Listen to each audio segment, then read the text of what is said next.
Welcome to 40 Foot Food. My name is Oscar and this is Mimi, and Hi. this is how we hang out all the time. That's how we hang out all the time. We are here every Tuesday to give you fitness tips and tricks and how you can maintain and continue to stay healthy and active and be able to continue doing all the things you love, like Kung Fu or Tai Chi or fitness well into your 40s and beyond. All right, This how is long are kinda we gonna tiring, how right? long are we gonna hold this for? This is tiring. So, viewers, this is what we're talking about today. For you Kung Fu viewers, this is your chamber. This is your ready position. This is what we kind of start everything from. And I just kind of noticed something the other day, and so we can relax, I think. Okay, This is good. pretty tiring, actually. So, if you're watching this, I'd like you to try to watch this entire episode like that and let us know how you feel afterwards. Yeah. What's interesting about that is that's just a basic ready position. Mm-hmm. It's just the basic ready position. But thank you, modern day culture, we are not able to hold it for a long period of Yeah, time. so for me, I've obviously done Kung Fu my whole life, and one of the reasons we started 40 Fit Fu was we thought, wow, you know, after 40, maybe even 30s for a lot of us, you start kind of noticing different things happening. So Oscar, of course, who started his journey later, but me who started Kung Fu from when I was small, we both had different challenges. And so because of this COVID-19 quarantine, I noticed that instead of being in the classroom and being, you know, do the class with them, walk around, make adjustments, and just kind of, I'm often in this ready position. I realize on the Zoom classes, I'm on the computer extra time. And in addition, I'm kind of like honing in and looking at all the screens. And when I went to go do Kung Fu class the other day, like our class, I did a stance thing and I was like, man, this is really hard. And actually I feel pain, like, ow. And so just in a matter of a couple months, I realized that I'd already started to lose the muscles, I guess, and the Right. strength in order to maintain that position. So I thought it'd be really great to talk about because it is like the basic position. Before you kick, punch, do anything, you need to have that posture and that setup. And so one is how quick it is to lose, especially after 40, but two, what we can do for the majority, which I now realize has so much challenge kind of keeping that up, and why I'm always telling you don't chicken wing, keep Right. the elbow back. And I thought it'd be really cool to do some exercises for that. I think that's a great idea.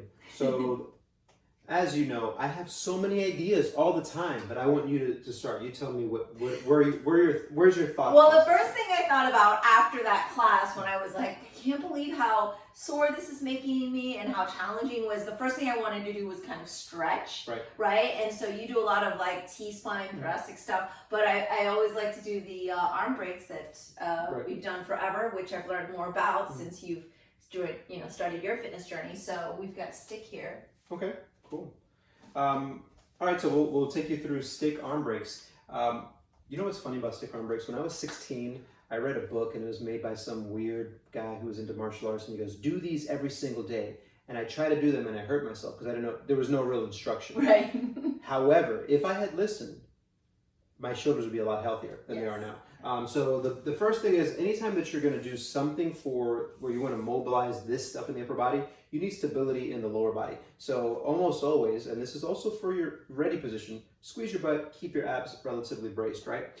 Arms, you want to keep them locked throughout the entire position. So you're going to raise your arms up, and then Mimi kind of knows where, I'm going to come around this way. Mimi kind of knows where she's going to be holding the stick. But you want to be able to start off in the front, rotate all the way back, have the stick touch your butt in the back, and then coming back. And then that was her first rep, so I'm sure that she noticed, okay, what was tight, what kind of adjustments do I need to make? You can make it wider, you can make it shorter. Ideally, you really want to keep this very stable because without me even telling you what to do, just cheat your way around it, right? How would you cheat your way going forward and back? Yeah, bending the elbows, moving the body around. So don't do that. Open up your arms as much as you need to. Almost as with everything else, start off where it feels really easy and then work your way to harder. Don't start something where it's really challenging and then make it more challenging. Make it really, really easy. Have your body feel comfortable and then go through it. And so by easy, the wider your hands, the easier it is, Yeah. because you have to keep the arms straight. Yeah. So the more narrow it is, the more challenging you'll be. You'll And- notice the roadblock. Right, and This is Mimi's where you got hurt yourself. really good mobility here. This area where the pec and the shoulder meet, for me, when I first started doing it, it felt like it was about to rip off. That's how tight my pecs were from being pulled forward. So to your point of like how quickly you change, yes, we're spending more times in this position, so these muscles get shortened, and this will strengthen, stretch and lengthen those muscles. But by creating tension here in the center, you're also getting a nice core stability, and you're training your body to be stable here as you get mobile up there, which is good for everything. So that's the stick arm break. Different ways to do it, different ways to progress it, but we prefer our Kung Fu sticks that we use, starting off wide and working our way relatively narrow. So that's one way. The other thing is, and this is just general shoulder health, is you just take a band. This is a pretty light band. There's all kinds of stretch bands out there, different types of strength. But again, priority being you start off where it feels relatively easy and then make it more challenging. But a stick arm break starts off the same, good stability here, abs, my butt, arms are locked out, and then I bring it towards my chest. And so what we're doing here is instead of focusing on stretching this through a full range of motion, I'm trying to strengthen these muscles. So when you're sit down for a long period of time, these muscles get stretched long, and these muscles in the front get stretched short. The stick arm break, you're trying to get those muscles in the front to stretch longer, and the shoulders kind of contracting. Now we're going to strengthen these muscles, a lot of the postural muscles that hold you up in a good position. So stick arm break is just a really good way to balance out the shoulder from us being in forward, but also in Kung Fu and a lot of martial arts, we do a lot of push-ups. And so we should be balancing them out. Ideally 3 to 1 pull to push. So for every one push-up, you should be doing 3 arm breaks. That's a lot of catching up on my side that I would have to do. Me too. So those are 2 ways that you can simply do it. The third way, and I think this for me has probably been the most beneficial long-term way to think about posture as I'm doing Kung Fu.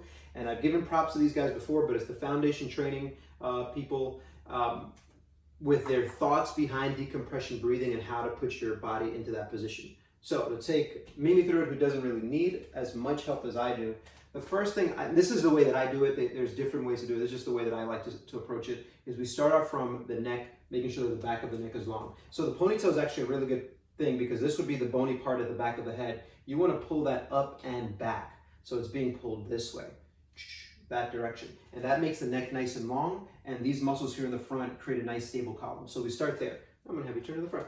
And then this is something that I've been focusing on a lot lately, which is thinking of making the collarbones long. And so instead of thinking of pinching the shoulder blades together, crunch, I'm trying to think, how can I create space by making the collarbone long? And now for the decompression breathing is really movement from the ribs. You're trying to get the ribs to expand and elevate when you inhale. It doesn't have to be super crazy intense, but already you can see the position that she's in. And if you turn to the side and now chamber your hands, we've not bunched up the shoulder blades here. We've created space, spreading the collarbones out, but also expanding the ribs, especially the back of the ribs. And it puts you in a much better position to hold your e-bag, your chamber position. And this translates into your stances. So if you're in a hill climbing horse stance or a cat horse stance, it's the same thing. Don't start bunching things up back here, right? Or pushing your chest out. Think of expanding, pushing out to the side, expanding the ribs from the back, and then that whole pulling the neck, or pulling the pointy part of the head up and back. It's that occipital bone, I think it's called, whatever. So anyway, that is how I approach it. And we can make it more challenging. And I think one other thing that they've done is once you're in this chamber position, if you can't find that you can get in a good position, sometimes it helps to shrug your shoulders up to start and then settle down and go through all of those things. So it might be a different way that you can approach it. That's what I have so far. Sounds good to me. So one, obviously if you're watching this, you just either really love us or you are 40 and above and you think these tips are useful. So it does. You lose it quickly if you don't use it. So get out there, do all these things, and you might have to counterbalance and do extra stuff to just be able to do the stuff you want to do. Yeah, absolutely. It is what it is. Yeah, it's just the laws of gravity. We're always fighting against it. Yes. But the science shows that it takes about 8 weeks of consistent practice to make change to the tissue. So it makes sense that 2 months in, Mimi's feeling the effects of being on her computer more. So you're gonna have to work about 2 months to reverse that. Right, And that's so- just what you gotta do. Yeah, bad practice, good practice, right? Right. All right, well, let us know if this was helpful. And if you chambered during this entire session, you better go do some arm breaks and some stretches right now. Loosen it up. Yeah. So again, for martial artists, though, the posture and all of this is super important. So we hope you found this useful. If so, let us know. If you have questions, let us know. We're here every Tuesday on 14 Fit Foo. Bye. See you next week.